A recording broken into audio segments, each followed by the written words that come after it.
আসসালামু আলাইকুম, আমি জাহাঙ্গীর রয়েছি আপনাদের সঙ্গে। আমি রয়েছি বর্তমানে কমলাপুর রেল স্টেশনে। এখান থেকে আমার গন্তব্য হচ্ছে চট্টগ্রামের পথে। এই জন্য আমি প্রথমে চলে যাই মনিটরের দিকে, লক্ষ্য করি যে আমার কাঙ্ক্ষিত ট্রেনটি কত নাম্বার প্ল্যাটফর্মে অবস্থান করতেছে। আমার ট্রেনটির নাম ছিল মহানগর প্রভাতী, এটি 3 নম্বর প্ল্যাটফর্মে অবস্থান করতেছিল। কমলাপুর রেল স্টেশনটার এরিয়া কিন্তু অনেক বড় একটা এরিয়া।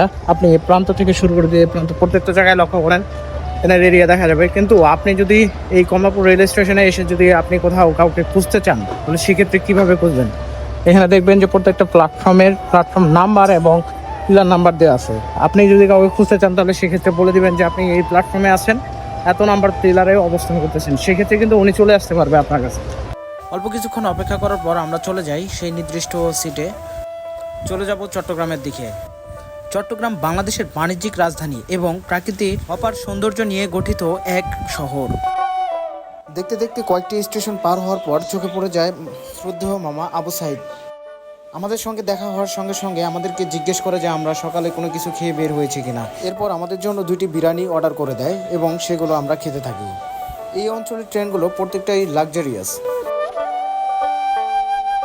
বাস জার্নির থেকে ট্রেন জার্নিটা আমি সব থেকে স্বাচ্ছন্দ্যবোধ মনে করি, কেননা ট্রেনের ভিতরে সকল প্রকার সার্ভিস পাওয়া যায়।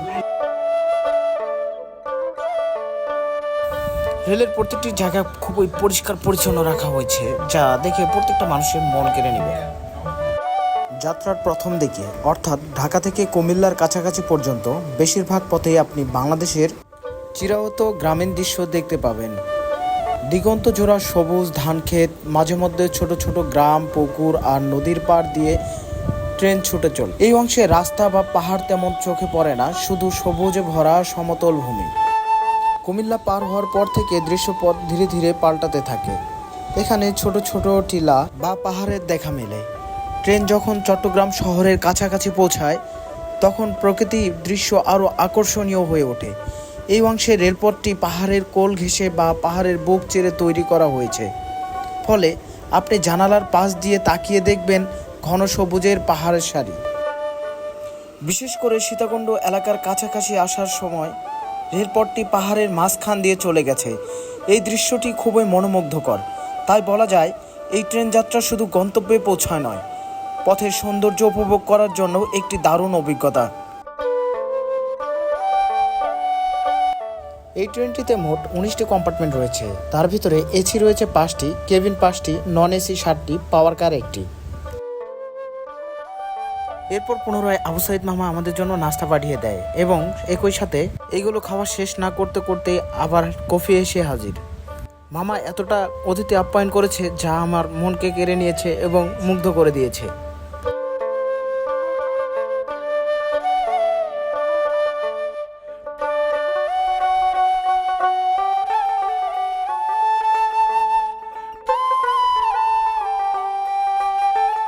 এভাবে দেখতে দেখতে প্রায় চট্টগ্রামের এরিয়া শেষের দিকে। তারপরেও যত দূর চোখ যায় যেন মনে হয় বাংলার এই অপরূপ সৌন্দর্য এত সুন্দর, যা প্রতিটি মানুষের মনকে শান্ত করে তোলে। পাহাড়ের বুক চিরে দ্রুত গতিতে চলতে থাকা এই মহানগর প্রভাতী চট্টগ্রামে এসে পৌঁছায়।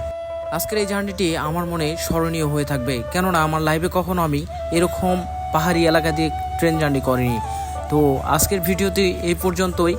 সবাই ভালো থাকবেন, সুস্থ থাকবেন, আর দেখা হচ্ছে চট্টগ্রামের নতুন কোনো কিছু ভিডিও নিয়ে। এই পর্যন্ত আপনারা আমার সঙ্গে থাকবেন। অবশ্যই ভিডিওটি কেমন হয়েছে মতামত জানাতে ভুলবেন না। আবারও সকলের সুস্বাস্থ্য কামনা করে বিদায় নিচ্ছি। আল্লাহ হাফেজ।